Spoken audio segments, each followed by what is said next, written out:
Salut les amis, on se retrouve pour une nouvelle vidéo pour se demander aujourd'hui pourquoi la tromper, pourquoi tu la trompes et que faire? Que faire? C'est parti. Alors pourquoi tu la trompes? Il y a plein de raisons pour lesquelles on peut dire que tu la trompes, tu vois. La première, c'est concrètement, t'es pas bien avec elle. Tu te dis, je suis pas bien avec elle, euh, j'ai envie d'aller voir ailleurs, j'ai besoin d'aller voir ailleurs. Et là, à ce moment-là, tu te dis, c'est un peu naturel. J'ai besoin d'exprimer. Voilà, mon corps a besoin. Et ça c'est très important parce que souvent, on se rend compte qu'on a des. L'être humain, on reproche souvent ça aux hommes. L'être humain, il a quand même un petit côté où il est un animal. Donc il y a quand même cet instinct primitif de reproduction. Parce que souvent, alors cette vidéo, elle est aussi pour les femmes, hein, ce que je veux dire surtout les hommes, mais aussi les femmes. Mais tu vois, des histoires, j'en ai plein par rapport à ça. Et dans 3000 ans, cette vidéo, elle sera toujours d'actualité. Et il y a 5000 ans, elle était d'actualité aussi. Ce que je veux dire, c'est qu'aujourd'hui, il faut comprendre pourquoi tu as ces besoins-là. Il y a plusieurs thématiques. Tu vois, pourquoi la tromper et que faire? Qu'est-ce que tu veux vraiment, au fond? Alors, la première thématique, tu vois, c'est quand tu es avec quelqu'un, tu es tellement bien que tu te dis, j'ai tout. Ma copine, elle est cool. On a des enfants, ils sont bien, ils ont la santé. On a une maison, on a une voiture, on a un chien, on a des parents en vie. Je gagne mon argent, je suis bien. J'ai une collègue de boulot qui a envie. Pourquoi je serais pas encore mieux? Et c'est là que tu peux tout perdre. Comme on dit aux États-Unis, don't push your luck, man. Ne pousse pas ta chance. Parce que parfois tu peux tout perdre. Et beaucoup en sont revenus. Et moi le premier. Donc concrètement, pourquoi tu le fais? Tu le fais parce que tu as la lassitude du corps. Tu te dis, bon, je suis fatigué. Cette personne, j'en ai marre. Ça fait des années qu'on est ensemble. Je n'ai plus d'excitation, je n'ai plus de libido. Elle a vieilli, c'est plus la même personne avec qui j'étais. C'est vrai, c'est certainement vrai. Mais on est dans une époque aujourd'hui où les gens, ils ne font que consommer. Ils veulent que de la passion. Tu vois, comme un yaourt, tu le manges, il est fini, tu jettes la boîte. Mais réellement, il faut savoir se réinventer. Alors ça, c'est des jolis mots. Mais ce que je veux dire, c'est que quand tu es dans un couple et que tu es tellement bien, que tu n'as rien, tout est heureux. Ta femme, elle est super gentille, elle se met de la petite lingerie quand vous avez envie d'eux. Vous allez un week-end s'il faut. Enfin, en tout cas, elle sait avoir les petites attentions. Vous avez un enfant, ils ont la santé. Tout est bien, tout se passe bien. Et d'un coup, elle se rend compte de ça, que tu es en train de coucher avec une autre. Elle demande ton divorce, elle se sépare, tu vois plus tes enfants, tu vas vendre ta maison, tu vas te retrouver tout seul le soir. Pense bien si ça en vaut la chandelle. Alors pourquoi la tromper et que faire? Soit tu es trop bien et tu dis, je suis de la catégorie des hommes qui disent, voilà, je tromperai toujours. Si je me fais avoir, je me fais avoir, mais je veux un truc équilibré. C'est-à-dire que je veux avoir ma femme, être bien et mettre un coup à côté. C'est une possibilité. Elle est pas très sympa, mais c'est une possibilité. Quelque part, pourquoi la fidélité est un signe d'amour, d'exclusivité, quelque part. Ça veut dire que quand tu es avec quelqu'un, il y a qu'elle qui peut te rendre heureux, ou elle heureuse, quand si tu es une femme. Donc si il n'y a que ton mari qui peut te rendre heureuse. Donc pourquoi la tromper? Alors comme je te dis, il y a trois possibilités. La première, c'est l'attraction physique. Tu vois la personne et c'est physique. Tu peux rien faire. Physique, mentalement, bon, il n'y a pas trop d'accroche, mais tu accroches grave physiquement et tu dis c'est bon. Il faut que ça se fasse, c'est biologique. Après, il y a la deuxième possibilité, c'est l'attraction mentale. Elle n'est pas terrible, mais putain, désolé. Mais qu'est-ce que tu l'aimes bien mentalement? Tu trouves qu'elle est super sympa.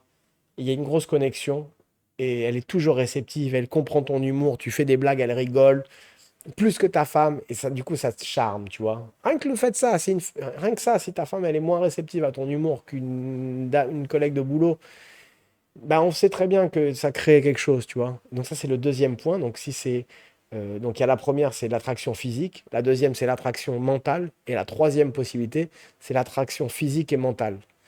Et là, c'est de la nitroglycérine. Là, c'est très dangereux. Là, c'est très dangereux parce que tu peux vraiment te retrouver même amoureux de cette personne.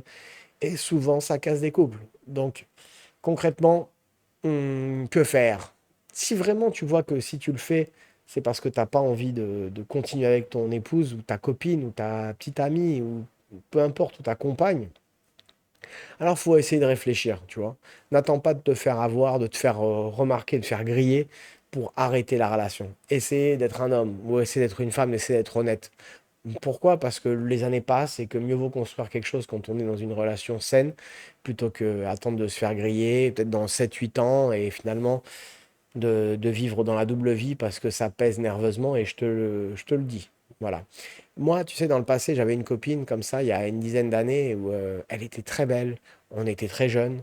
Et en fait, à chaque fois que j'étais pas du tout, j'étais très sollicité par les femmes plus jeunes. Et du coup, j'allais tout le temps avec d'autres filles. C'était plus fort que moi, je pouvais pas me résister.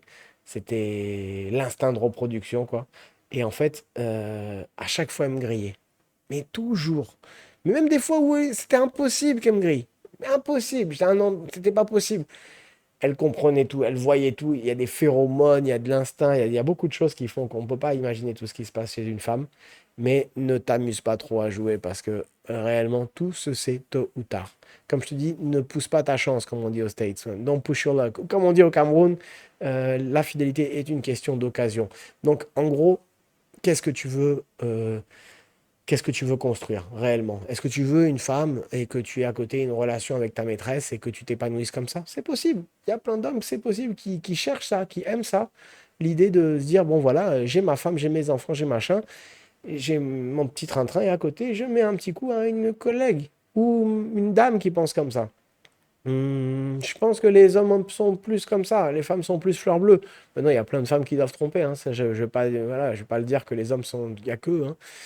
Mais en général, moi j'estime que c'est un instinct comme ça. Je pense qu'on a l'instinct, l'instinct de reproduction, tu vois. Je pense que, comme je te disais, si tu es sur une île déserte et que viens de t'écraser avec un avion, tu es les seuls survivants, c'est toi et un mannequin, même si tu as 30 ans de couple avec ta femme, à ton avis, il va te falloir combien de temps pour coucher avec cette femme? Coucher avec cet inconnu avec qui tu es bloqué sur une île déserte qui est mannequin. Moi, je dirais hmm, 72 heures, quoi, tu vois. Non, mais c'est terrible, mais je suis pas pour, moi, je suis pas pour la tromperie en soi, je suis pour la liberté de chacun.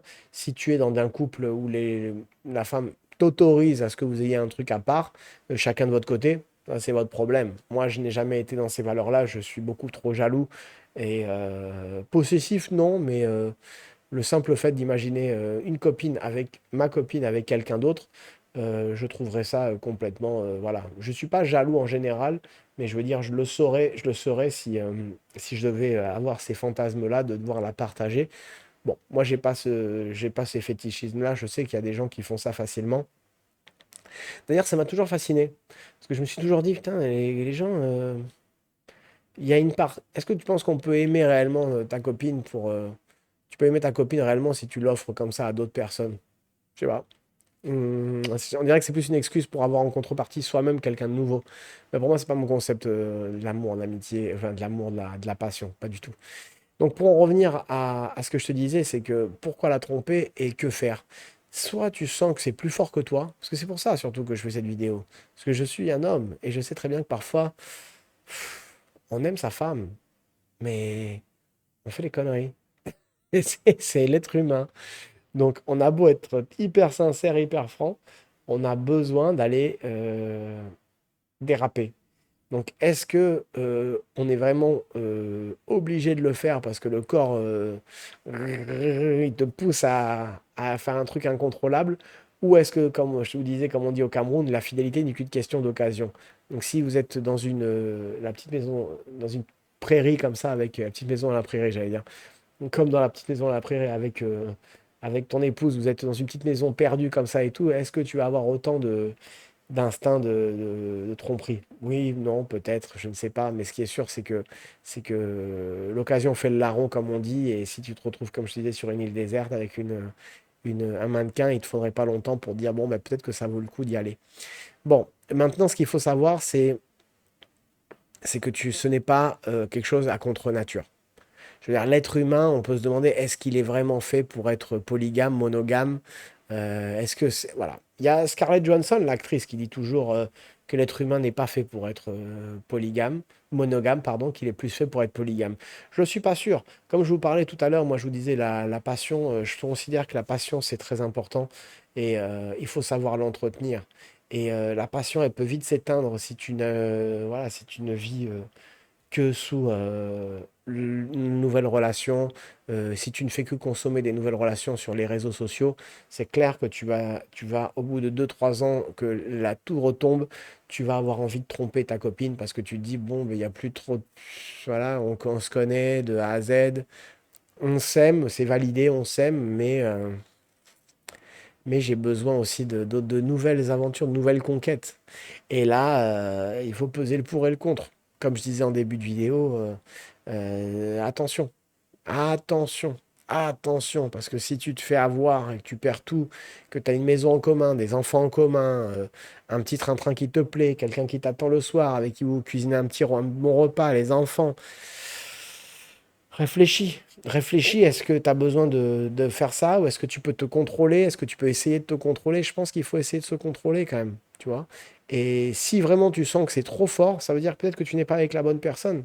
Donc, au lieu de te dire, tiens, je ne suis pas avec la bonne personne, ben, essaie carrément d'en parler et dire, voilà, il y a un problème entre nous. Parce que si tu sens que tu couches avec ta femme et que, alors là, c'est un peu dur ce que je vais vous dire, mais si tu couches avec ta femme et que tu penses à une autre, c'est quand même une situation qui est un peu compliquée. Ça veut dire qu'il faut peut-être arrêter, quoi. Tu vois? Et mieux vaut le faire quand, tu sais, il y a des gens, quand vous êtes encore en bon terme, parce qu'après, il y a une séparation.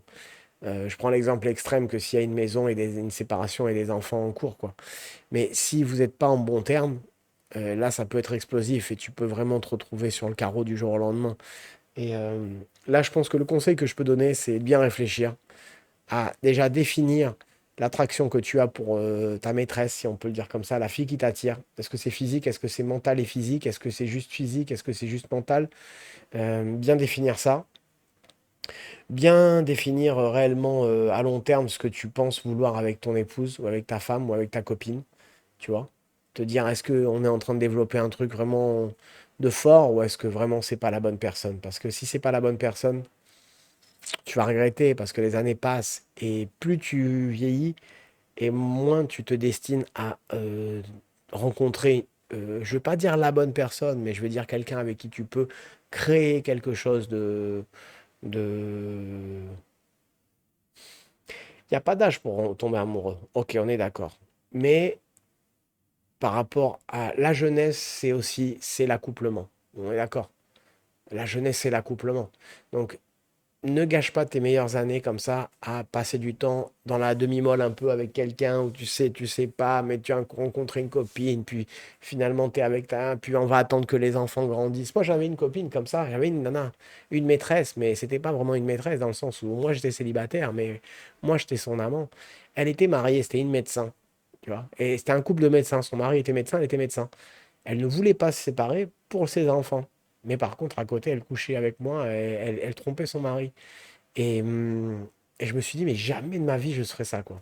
Jamais de ma vie je me retrouverai dans cette situation à officiellement savoir que je veux plus être avec la personne. Jamais, quoi. Et du coup, c'est ce que j'en ai déduit, c'est que la double vie, ça va un moment. Si tu as trop de pognon, que tu as trop de... Tu as besoin de ça, alors fais ce que tu as à faire.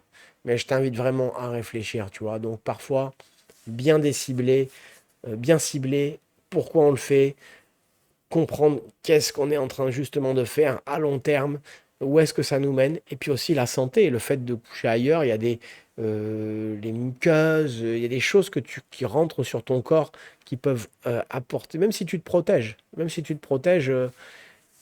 tu peux, tu peux emmener quelque chose à ta femme, et pense à ça aussi. Pense à la beauté de la pureté d'être avec toujours sa femme ou son copain. Parce qu'au fond, quand même, c'est quand même assez doux. C'est assez beau d'être dédié à quelqu'un. Il y a un côté où tu sais très bien que quand tu le fais avec quelqu'un d'autre, alors que tu aimes quelqu'un d'autre, il y a un côté en toi sort un peu de, qui sort un peu de ton implication avec elle. Et malgré tout, malgré toi. Et en fait, en plus, c'est terrible parce que je veux dire un truc, quand on trompe, on est encore meilleur amant, quoi. C'est assez terrible, mais on est tellement frais qu'on se sent un peu comme une machine, quoi, tu vois. Et c'est terrible. Ça, c'est le double truc de quand tu es avec quelqu'un. C'est que si tu es lassé, puis tu vas coucher ailleurs, puis tu retrouves ta personne, puis là, tu es tout excité. Parce qu'à nouveau, c'est une autre personne finalement, alors pourtant c'était la même. Mais il faut bien peser le pour et le contre. Donc je te dis que parfois, il faut juste savoir calculer qu'est-ce qu'on fait. Est-ce qu'on est toujours dans le même appartement? Est-ce qu'on fait toujours la même chose? Est-ce qu'on a un planning qui est trop redondant, qui fait qu'on s'ennuie? Tu vois, parfois, il y a des petits trucs qui font qu'on relance une machine, rencontrer, être allé, passer un week-end, sortir de ton train-train avec ta copine et te dire, tiens, je la vois différemment, elle interagit différemment dans certains contextes, je la vois différemment, elle m'attire plus. Très très important, très important. Donc pourquoi la tromper et que faire? Voilà les points que l'on a relevés ensemble, à savoir, est-ce que réellement ça vaut le coup? Est-ce que j'ai besoin autant de temps de procréer? Est-ce que je fais partie de la catégorie des hommes qui ne font pas, qui ne savent pas vivre autrement, à savoir être faible vis-à-vis d'une possibilité donc d'avoir une femme, je dirais une maîtresse, ou est-ce que je suis un homme dédié et tu sais, être fidèle, c'est pas d'être un con, hein. Ça, beaucoup de gens disent, oh, mais il a une possibilité et il fait pas. Aimer, respecter, parfois la fidélité, comme je te disais, c'est montrer que l'autre n'a besoin que tu n'as pas besoin de quelqu'un d'autre et vice-versa, l'autre n'a pas besoin de quelqu'un d'autre que toi. Donc c'est se dédier à une personne, donc c'est aussi très important. Voilà les amis, on finit avec cet épisode sur la tromperie et que faire. Bah écoutez, mettez un pouce bleu évidemment, partagez, abonnez-vous à la chaîne, parlez-en à des amis et surtout mettez-moi dans les commentaires ce que vous pensez de tout ce qu'on a raconté et posez-moi des questions que vous voulez que je traite pour les prochaines vidéos. Merci d'être